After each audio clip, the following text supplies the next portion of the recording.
Adilabad parliament పరిధిలో లోక్సభ ఎన్నికలకు అందరూ సిద్ధమయ్యారు. ఇదివరకే బీజేపీ, బీఆర్ఎస్ పార్టీలు ఇద్దరి పేర్లను కూడా ఖరారు చేశాయి. అయితే ఇద్దరు అభ్యర్థులు పేరు ఖరారు చేసిన పక్షంలో మరి ఆదిలాబాద్ జిల్లాకు సంబంధించి బీఆర్ఎస్ పార్టీ యొక్క పరిస్థితి ఎలా ఉంది, మరి ఆదిలాబాద్ జిల్లాలో బీఆర్ఎస్ పార్టీ గెలుపు అవకాశాలు ఎలా ఉన్నాయనేది మనతో పాటు స్థానికంగా మాజీ మంత్రి జోగురామన్న గారు ఉన్నారు. వారిని తెలుసుకుందాం. సార్, పార్లమెంటు ఎన్నికలు రాబోతున్నాయి.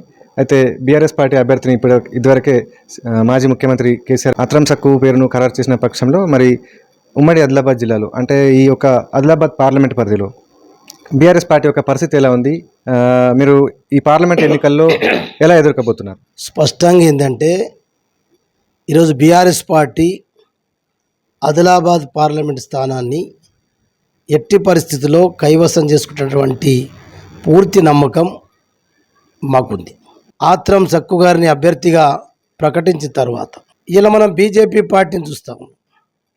బీజేపీ పార్టీ ప్రభుత్వము 10 సంవత్సరాల నుంచి దేశంలో పనిచేస్తున్నప్పటికీ ఇలా పార్టీలో అభ్యర్థులు లేనట్టు, నిజంగానే భారతీయ జనతా పార్టీ పేరుతోటి, నరేంద్ర మోడీ గారి పేరుతోటి జై శ్రీరామ్ అంటేనే ఓట్లు పడతాయి అనుకునేటటువంటి చెప్పుకునే నాయకులు మరి ఇలా మా పార్టీ నుంచి తీసుకెళ్ళి అభ్యర్థిని ప్రకటించినట్టు, దాన్ని బట్టి బీజేపీ పార్టీ ఓడిపోతుంది అన్నటువంటి నమ్మకంతో వాళ్ళ పార్టీలో ఏ అభ్యర్థులకు ఇవ్వకుండా కొత్త క్యాండిడేట్కి ఇచ్చేనా గెలుద్దామన్నప్పుడే అర్థమైపోయింది భారతీయ జనతా పార్టీ ఈ ఆదిలాబాద్ సీట్ని కోల్పోతున్నామని చెప్పి వాళ్ళు బీఆర్ఎస్ పార్టీ బలం గత ఎమ్మెల్యే ఎన్నికల కంటే ఇంకా ఎప్పుడు కూడా ఎక్కువ ఈరోజు ప్రజాదరణ పొందుతుందని చెప్పి వాళ్ళకి అన్ని రిపోర్ట్స్ వచ్చిన తర్వాత ఈ రకంగా చేసింది.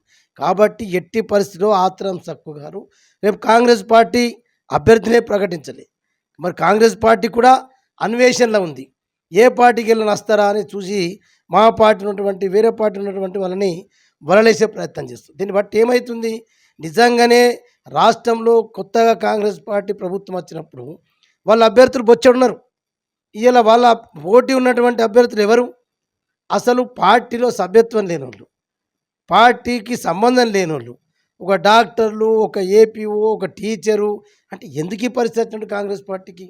దీన్ని బట్టి క్లియర్ కట్గా మాకు మొన్నటిసారే 35% ఓట్లు మొన్న అసెంబ్లీ ఎన్నికలలో ఆదిలాబాద్ జిల్లాలో మోకొస్తే ఇలా ఇప్పటికీ పార్లమెంటు పరిధిలో 7 నియోజకవర్గాల యొక్క ఓట్ల పరిశీలన చేస్తే మాకు 17,000 ఓట్లు పోయినసారే మా ఇద్దరు ఎమ్మెల్యేలు గెలిచినా, మేము 5గురం ఓడిపోయినా మా ఓట్లు ఇంకా 17,000 ఎక్కువ. అంటే దానికి భిన్నంగా ఇలా కాంగ్రెస్ పార్టీ ప్రభుత్వం 100 రోజులలో మరి చేస్తామన్నటువంటి కార్యక్రమాలు ఏ ఒక్కటి చేయలే. కాబట్టి అటు కాంగ్రెస్ పార్టీకి పడ్డ ఓట్లు, ఇలా భారతీయ జనతా పార్టీ నరేంద్ర మోడీ గారి ప్రభుత్వం 10 ఏళ్ళ నుండి ఇక్కడ ఒక పని కూడా చేయకుండా ఆదిలాబాద్కు స్వయంగా నరేంద్ర మోడీ గారు వచ్చి కూడా ఇక్కడ ఉన్నటువంటి నేతలు, ఇక్కడ ఉన్నటువంటి కేంద్ర ప్రభుత్వ పరిధిలో ఉన్నటువంటి కార్యక్రమాలని కూడా అడిగితే కూడా ఏ ఒక్క దాని గురించి కూడా నరేంద్ర మోడీ ఆదిలాబాద్కి వచ్చి ఒక మాట మాట్లాడంటే ప్రజల్లో కూడా ఒక నిరుత్సాహం పెరిగింది. అరే ఏంది భయ్ ఇది? ఒక నరేంద్ర మోడీ గారు, ఒక ప్రధానమంత్రి గారు మన జిల్లాకు రావడం అంటే చాలా సంబరపడ్డాం, సంతోషపడ్డాం. నిజంగా నరేంద్ర మోడీ గారికి ఆదిలాబాద్ జిల్లా ప్రజల మీద ప్రేమతో వస్తారు అనుకున్నారు. కానీ లాస్ట్కి ఏమైపోయింది, కేవలం ఎన్నికల ప్రచారానికి తప్ప ఆయన ఆదిలాబాద్ జిల్లా మీద, ఆదిలాబాద్ జిల్లా ఉన్నటువంటి కేంద్ర ప్రభుత్వ పరిధినటువంటి ఏ కార్యక్రమం మీద కూడా శ్రద్ధ లేకుండా ఏమి మాట్లాడుకుంటూ వెళ్ళిపోయింది అనేది ప్రజలల్లో నరేంద్ర మోడీ గారి ప్రభుత్వం వచ్చి అయిపోయిన తర్వాత ఇంకా పార్టీ మైనస్. కాంగ్రెస్ పార్టీ అప్పుడు ఎట్లయితే మైనస్ అయిందో 100 రోజులలో భారతీయ జనతా పార్టీ కూడా మైనస్ అయిపోయింది. అందుకొరకే ఖచ్చితంగా ఆత్రం సక్కు గారు ఇలా మా ఆదిలాబాద్ పార్లమెంట్ స్థానం గెలిచి తీరుతామని చెప్పి మాకు పూర్తి విశ్వాసం ఉంది. ఆ విశ్వాసంతో మేము ముందుకెళ్తాం. అంటే మీరు ఇదివరకే చెప్పారు, బీఆర్ఎస్లో ఉన్నటువంటి నేతల్ని బీజేపీ వాళ్ళు రప్పించుకొని టికెట్ ఇస్తున్నారని చెప్తున్నారు. బీజేపీ అభ్యర్థి గూడెం నాగేష్పై మీ యొక్క అభిప్రాయం ఏంటి? ఎప్పుడైనా ఏముంటుంది, మేము ప్యూర్లీ ఒక గ్రామ సర్పంచ్ నుంచి ఒక రాష్ట్ర స్థాయి మంత్రి వరకు ఈ ఆదిలాబాద్ నియోజకవర్గ ప్రజల యొక్క దయ వల్ల వెళ్ళినాం. మాకు అన్నీ తెలుసు. మొన్నటి వరకు నగేష్ గారు మా పార్టీలో ఉన్నారు కాబట్టి ఆయనని గౌరవించుకున్నాం. ఇవాళ ఆయనకు టికెట్ రాదనో ఎందుకో భయపడి ఆయన పార్టీ వదిలి వెళ్ళిపోయిన తర్వాత ఆయన పట్ల ఏముంటుంది? ఆయన కంటే ఎక్కువ నేను బీజేపీ పార్టీని ఏమడుగుతున్నానంటే, మేము మొన్నటిదాకా సెక్యులర్ బీఆర్ఎస్ పార్టీ చెప్పిండ్రు. అసలు హిందుత్వ పార్టీ కాదు, హిందుత్వ భావాలు ఉండయి అనేటటువంటి మమ్మల్ని విమర్శించిన భారతీయ జనతా పార్టీ ఇలా మా పార్టీకి వెళ్ళి ఆ క్యాండిడేట్ తీసుకుపోయాయంటే ప్యూర్ హిందూ అయిపోతాడా? రాముడు అయిపోతాడా? ఏమని చెప్పుకుంటాడు గూడెం నగేష్ గారు? అందుకొరకే గూడెం నగేష్ పట్ల కంటే ఎక్కువ ప్రజలే దాన్ని నిరాకరిస్తున్నారు. నిన్నటి వరకు సెక్యులర్ అంటారు, అంతకుముందు బైన్సాలో ఎంఐఎం పార్టీకి చేతులేపి మున్సిపల్ చైర్మన్ పదవిని కూడా ఎంఐఎంకు ఓటేసినటువంటి నగేష్ గారు ఇలా హిందుత్వం పేరుతోటి ఓట్లు అడిగే బీజేపీ నాయకులు ఏ ముఖం పెట్టుకొని అడుగుతారు? అందుకొరకు నగేష్ గారు కూడా దాన్ని ఆలోచించాలా. నగేష్ గారు కూడా నువ్వు మొన్నటిదాకా సెక్యులర్ అని చెప్పి మేము అన్ని కులాలను అన్ని మతాలను గౌరవిస్తున్న వ్యక్తివి, ఇలా ఆ పార్టీలకు ఆయన ఏం మాట్లాడతాడు? నేను ప్యూరు హిందువుని, నేను శ్రీరాముని అని చెప్తే ప్రజలు నమ్ముతారా? అందుకొరకు ఇది కరెక్ట్ కాదు. డెమోక్రసీలో ఇది తప్పు. ఒక పార్టీలో ఉన్నప్పుడు పదవులు వచ్చినా రాకపోయినా పార్టీలో కొనసాగాలి అనేది నా వ్యక్తిగత అభిప్రాయం. ఈ యొక్క అసెంబ్లీ ఎన్నికల్లో బీజేపీ పార్లమెంటు పరిధిలోనే 4 సీట్లు విజయం సాధించింది. అయితే ఈ యొక్క మరి పార్లమెంట్ ఎన్నికల్లో బీజేపీ హవా ఉంటుందని ఒక వినికిడైతే నడుస్తోంది. మరి దీన్ని మీరు ఎలా చూస్తారు? ఒక విషయం చెప్పాలి దానికి. మరి పోయినసారి మేము 7 ఎమ్మెల్యేలను గెలిచినాం. ఇదే పార్లమెంటు పరిధిలో మేము అప్పుడు 7 ఎమ్మెల్యేలను గెలిచినాం. మరి మా అభ్యర్థి ఎందుకు ఓడిపోవాలా? అంటే అప్పుడు నరేంద్ర మోడీ గారి మీద చాలా ప్రజలకు ఒక నమ్మకం ఉండి, రాష్ట్రంలో కేసీఆర్ గారు, కేంద్రంలో నరేంద్ర మోడీ గారు ఉండాలని చెప్పి కోరుకున్నారు. అని మాకు అర్థమైంది. ఇప్పుడు ఆ పరిస్థితి లేదు. నరేంద్ర మోడీ గారు స్వయంగా ఆదిలాబాద్కి వచ్చిపోయింది కాబట్టి ఆదిలాబాద్ ఉన్నటువంటి ఆదిలాబాద్ ఆర్మూర్ రైల్వే కావచ్చు, ఏరోడ్రమ్ కావచ్చు, ఎయిర్పోర్ట్ కావచ్చు, ఇవాళ సిసిఐ కావచ్చు, ఇవాళ మరి కేంద్రం టెక్స్టైల్ పార్క్ కావచ్చు, అయితే ట్రైబల్ యూనివర్సిటీ కావచ్చు, ఇవన్నీ చెప్తే ఏమి మాట్లాడలేదంటే దానివల్ల ఆదిలాబాదు ప్రజానికం ఇక నరేంద్ర మోడీ గారు వచ్చిపోయింది కాబట్టి ఇక ఇంకెవరు వచ్చి ఏం చెప్పుకుంటారు? బీజేపీ ఎవరు వస్తే చేస్తారని చెప్పుకుంటారు. కాబట్టి దానివల్ల పూర్తి అట్టర్లీ ఫ్లాప్ అయిపోయింది. ఆనాడు మేము 7 ఎమ్మెల్యేల ఉండి కూడా మేము కూడా 50,000 మెజార్టీతో ఓడిపోయినాం కదా. ఎమ్మెల్యేలకు ఎంపీకి సంబంధం ఉండదు. 2 పార్టీలు ప్రజలలో విఫలం చెందినాయి. 2 పార్టీలు ఇలా కాంగ్రెస్ పార్టీ వచ్చి 100 రోజులలో ఎన్ని గ్యారెంటీలు ఇచ్చి ఎన్ని చేస్తామని చెప్పిండు రేవంత్ రెడ్డి, అట్టర్లీ ఫ్లాప్ అయిండు.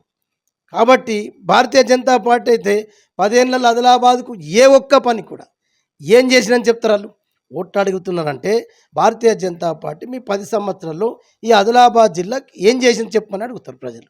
ఒక్క పని చెప్పమనండి. నరేంద్ర మోడీ గారి పరిధిలో కేంద్ర ప్రభుత్వ హయాంలో ఏ ఒక్కటైనా ఆదిలాబాద్ జిల్లాకు జరిగిందా? పార్లమెంటు పరిధిలో జరిగిందా? మరి జరగనప్పుడు ఎందుకు నరేంద్ర మోడీ గారికి ఓటేయాలా అనేదే ప్రశ్న వస్తుంది. దాంతోపాటు కాంగ్రెస్ అయితే 100% అట్టర్ ఫ్లాప్ అయింది. 9.5 ఏళ్ళల్లో తాగునీటి సమస్య లేదు, కరెంటు సమస్య లేదు, రైతు బంధు ప్రాబ్లం రాలే, రైతు బీమా ప్రాబ్లం రాలే, ఇలా రుణమాఫీ విషయంలో కానీ ఇలా అన్నీ చెప్పి 100 చెప్పి అబద్ధాలు ఆడి సరే మాకంటే ఎక్కువ కాంగ్రెస్ పార్టీ చేస్తుందని చెప్పి ప్రజలు నమ్మి ఓటేస్తే ఏం మాట్లాడుతున్నారు ఇలా జనాలు? పాపం కేసీఆరే కావాలరా భయ్, అసలు కేసీఆర్ ముఖ్యమంత్రి పోతారు అనుకోలేరా భయ్, ఆదిలాబాద్లో జోగురామన్ ఓడిపోతున్నారు కానీ కేసీఆర్ ఎందుకు పోతారా భయ్ అనుకున్నారు. అట్లా పొరపాటు చేసుకున్నామని ఇలా బాధపడుతూ ఉన్నారు. అందుకొరకు ఇలా 100% అటు భారతీయ జనతా పార్టీ 9.5-10 సంవత్సరాల్లో ఆదిలాబాద్ జిల్లాకు ఏ ఒక్క నయా పైసా ఇలా ప్రజలకు పనికొచ్చే పని చేసింది లేదు. రొటీన్లో వచ్చే ఫ్రెండ్స్ వచ్చిండొచ్చు కానీ స్పెషల్గా 10 ఏళ్ళల్లో ఏం చేసిన వాళ్ళు చెప్పినారు. సిసిఐ ఓపెన్ చేస్తామన్నారు, ఎయిర్పోర్టు అన్నారు, ఆదిలాబాద్ ఆర్మూర్ రైలు రాష్ట్ర ప్రభుత్వము డబ్బులు కట్టకపోవడం వల్లనే కాలేదని చెప్పినప్పుడు ఒకవేళ నిజంగానే జరిగి ఉన్నట్టు అది ఉన్నట్టయితే నరేంద్ర మోడీ గారు చెప్పేది ప్రచారంలో స్పీచ్లో చెప్పేది మా గల్తీ తప్పు లేదు, ఈ రాష్ట్ర ప్రభుత్వం గత ప్రభుత్వం ఉన్నది డబ్బులు కట్టకపోవడం వల్ల మేము కట్టడానికి సిద్ధంగా ఉన్నా, రాష్ట్ర ప్రభుత్వము కడతామని చెప్పి ముఖ్యమంత్రి గారు లెటర్ ఇచ్చినా అని చెప్పొస్తుండే కదా. వీళ్ళు దొంగలు చెప్పుకున్నారు కానీ నిజంగా అది మంజూరై ఉంటే నరేంద్ర మోడీ గారు చెప్పేది కదా. అంటే దాని అర్థం ఏమైపోయింది, ఈ లోకల్ నాయకులు ఉట్టి అని ఇప్పటిదాకా గుమాంచినరా భయ్, ఇది అబద్ధం రా భయ్, ఈ లోకలోడు ఎమ్మెల్యే కానీ ఎంపీ కానీ ఇద్దరు మనల్ని మోసం చేసిండు. నరేంద్ర మోడీ అయితే వచ్చిన తర్వాత ఇంకా ఆదిలాబాద్ ప్రజల్ని పూర్తి అవమానం వేసిండు, మమ్మల్ని తక్కువ అంచనా వేసుకున్నాను అని చెప్పి ప్రజల డిస్కషన్ నడుస్తుంది. ఇప్పుడున్నటువంటి పరిస్థితిలో బీఆర్ఎస్ పార్టీ యొక్క పరిస్థితి ఎలా ఉంది? ఇదివరకే ఆ, సిర్పూర్ మాజీ ఎమ్మెల్యే కోనేరు కోనప్ప కాంగ్రెస్ పార్టీలో చేరడం జరిగింది. అదేవిధంగా మాజీ మంత్రి ఇంద్రకరణ్ రెడ్డి కూడా చేరుతున్నట్లుగా మరి వార్తలు వస్తున్నాయి. మరి దీన్ని ఎలా చూస్తారు మీరు? ఇప్పుడు వాస్తవమే, నాయకులు పోయిండ్రు, నాయకులు పోయినంత మాత్రాన ఎప్పుడు అట్లా జరగదు. కొన్ని సందర్భాలలో నాయకులు వన్ సైడ్ అవుతారు, ప్రజలు వన్ సైడ్ అవుతారు. ఇవాళ ఇంత తొందరలోనే 100 రోజుల కంటే ముందే నిన్నటి వరకు బీఆర్ఎస్ పార్టీలో ఉన్నటువంటి నాయకులు మరి ఇలా ఆ పార్టీలకు పోతున్నారంటే అసలు ఏమనుకుంటారు జనాలు? వీళ్ళకు అధికారం తప్ప, వీళ్ళకి అధికార పార్టీల తప్ప ప్రతిపక్షంలా ఉండటానికి ఇష్టం లేక మరి ఇలా అధికార పార్టీలకు పోతున్నారు. కానీ మాకేం లాభమైంది? మాకు పెన్షన్ 4,000 ఇస్తాడు ఇచ్చిండా, మాకు రుణమాఫీ చేసిండా, మాకు రైతు బంధు ఇస్తానడు ఇచ్చిండా, 15,000 ఇస్తాడు ఇచ్చిండా, ఇలా కళ్యాణ లక్ష్మికి తులం బంగారం ఇస్తానని చెప్పిండు ఇచ్చిండా, ఏమిచ్చిండు? ఇలా రైతు కూలీలకు కూడా సంవత్సరానికి 12,000 రూపాయలు ఇస్తామని చెప్పిండు ఇచ్చిండు. నిరుద్యోగ వృత్తి, నిరుద్యోగ యువతీ యువకులకు 10వ తరగతికింత, 12కింత, డిగ్రీకింత అని చెప్పి ఏమిచ్చిండు? చెప్పిన మాట ఏమిచ్చిండు? ఏమిచ్చిండని చెప్పి ఈ నాయకులు పోతున్నారంటే వీళ్ళు ప్రజల కొరకు పోతున్నట్ట? ప్రజల సమస్యలు నిజంగానే చెప్పినటువంటి మాట ప్రకారంగా కాంగ్రెస్ పార్టీ ప్రభుత్వం చేసింది కాబట్టి నేను ఇంకా పోయి మా ప్రజలకు నేను ఇంకా అక్కడ ఉంటే అధికారంలో పార్టీకి ఉంటే నేను చేయిస్తానంటే ఒక మాట ఉండేది. కానీ వాడు చేసిందే దిక్కులేదు, ఉన్నదే ఊడవీక. వడ్లు అమ్మేటప్పుడు 500 బోనస్ ఇస్తా అని చెప్పా, 500 బోనస్ లేదు. ప్రతి పంట పండింది కొంట అని చెప్పి ధాన్యం కొంటలేడు. ఇప్పుడు ఆదిలాబాద్లో సోయాబీన్ కొనమని చెప్పి మేమే ప్రతిపక్ష పార్టీగా ధర్నాలు చేస్తే లాస్ట్కు సోయాబీన్ స్టార్ట్ చేసిండు. ఇలా శనగలు కొంటామని చెప్పి ఇప్పటిదాకా ఇంకా కొంటలేరు. ఇలా పాపం రైతులు ధాన్యం పండించుకొని ఇంట్లో కుప్పలు వేసుకుంటున్నారు. మేము కరోనా ఉంటే కూడా ఇంటింటికి తిరిగి ఊరూరుకు తిరిగి గింజ తడిసిన డ్యామేజ్ అయినా ఏమైనా కూడా మేము కొనలేదా? ఇవన్నీ జరుగుతలేవు. కాబట్టి ఈ నాయకులు అయినంత మాత్రాన మనం ఎందుకు ఆ పార్టీకి బుద్ధి చెప్తేనే కదా. 100 రోజులలో చేస్తున్న మనిషి ఇవాళ 200 రోజులు అయితే రేపు ఎలక్షన్ దాకంటే 150 రోజులు, 160 రోజులు, 70 రోజులు అవుతుంది, తెలిసిపోతుంది కదా. మే 13 తారీఖు వరకు ప్రజలకు ఇంకా అర్థమవుతుంది తాగునీటి సమస్య ఎంత అవుతుంది, కరెంట్ ఇప్పుడు ఎన్నిసార్లు పోతుంది. నేను టీవీ కాడ పొద్దునుంచి కూర్చుంటే, పొద్దున 8 గంటలకు కూర్చుంటే 10 దాకా కూర్చుంటేనే 10-20 సార్లు కరెంటు పోతూ ఉంది. అంటే 200 యూనిట్లని ఏ రకంగా ఆదా చేయాలని చెప్పి ఈ దొంగ లెక్కలతోటి ఈ కరెంటు పోతున్నదంటే ఆ 200 యూనిట్లు ఎందరికి ఇస్తున్నాడు? 200 యూనిట్లు ఎవరికి ఇస్తా అని చెప్పినావు? అందరికి 200 యూనిట్లు ఇస్తున్నావు. 200 యూనిట్లు లేదు. ఇంకేం చెప్పినావు? మహాలక్ష్మి చెప్తివి, మహిళలు 1 కోటి, మరి ఇలా 35 లక్షల మహిళలు ఉన్నారు. గ్యాస్ సిలిండర్ చెప్తివి, మరి ఇప్పుడు గ్యాస్ సిలిండర్ ఏమైంది? సబ్సిడీ లేదు, ముందు డబ్బు కట్టాలా, అకౌంట్లో డబ్బులు ఇస్తున్నావు. ఇప్పటికి 2 నెలలు అయింది సిలిండర్ సబ్సిడీ ఇచ్చి, కానీ ఇప్పటికి ఒక మనిషికి కూడా సబ్సిడీ పడలేదు. అందుకు నేనేమంటున్నా, నాయకులు ఎప్పుడు పోతే నమ్ముతారంటే, అరే భయ్ ఇంత నిజంగానే కాంగ్రెస్ పార్టీ చెప్పిన మాటలు అన్నీ చేసింది, ఇంకా మా నాయకుడు పోయిండు, ఇంకా మా పనులు అవుతాయని చెప్పి ప్రజలు మన మీద విశ్వసిస్తారు. వాడు ఏం చెయ్యకనే పోయిండు, ప్రజలకు ఇచ్చిన మాటలు చేయనప్పుడు నాయకులు ఎందరు పోయినా వాళ్ళు నాయకులు వన్ సైడ్ అవుతారు, ప్రజలు వన్ సైడ్ అవుతారు. మీరు చూడండి, అదే జరుగుతుంది సార్. ఇటీవలే నిన్న బీఎస్పీ పార్టీ రాష్ట్ర అధ్యక్షుడిగా ఉన్నటువంటి ఆర్ఎస్ ప్రవీణ్ కుమార్ బీఎస్పీ పార్టీకి రాజీనామా చేసి బీఆర్ఎస్ పార్టీలోకి రావడం జరిగింది. దీన్ని మీరు ఎలా స్వాగతిస్తున్నారు?